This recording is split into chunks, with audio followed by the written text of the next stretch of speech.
ആരോഗ്യത്തോടെ ഇരിക്കാം. മികച്ച പരിചരണം ഞങ്ങളുടെ ഉറപ്പ്. Shoranur medical trust, Shoranur. പട്ടാമ്പി കൊപ്പം മണ്ണേങ്കോട് അച്ഛനും മകനും വെട്ടേറ്റു. മണ്ണേങ്കോട് സ്വദേശി ചാമി, മകൻ വൈശാഖ് എന്നിവർക്കാണ് വെട്ടേറ്റത്. അയൽവാസിയായ വിനോദാണ് മടവാൾ കൊണ്ട് വെട്ടി പരിക്കേൽപ്പിച്ചത്.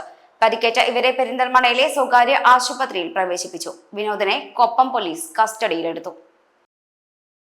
വിനോദിന്റെ സ്ഥലത്തിന്റെ അതിർത്തിയിൽ മതിൽ കെട്ടുന്നതുമായി ബന്ധപ്പെട്ട് തർക്കമുണ്ടാവുകയായിരുന്നു. റോഡിന് ഇരുവശവുമാണ് ചാമയുടെയും വിനോദിന്റെയും വീടുകൾ. വിനോദിന്റെ സ്ഥലത്ത് മതിൽ കെട്ടിയാൽ റോഡിന് വീതി കുറയുമെന്ന് പറഞ്ഞ് കുറച്ചുനാളായി തർക്കം നിലനിൽക്കുന്നുണ്ട്. ഇന്ന് രാവിലെ മതിൽ കെട്ടാൻ പണിക്കാർ എത്തിയപ്പോൾ ചാമയുടെ മകൻ വൈശാഖ് ചോദിക്കാൻ വരികയും ഇതുകണ്ട വിനോദ് മടളായി വരികയുമായിരുന്നു.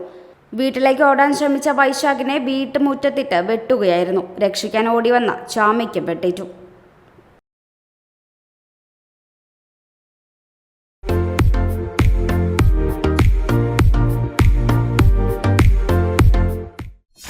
.വ്യൂ ന്യൂസ്, കാഴ്ചകളാണ് ലോകം, കണ്ടു തുടങ്ങുക.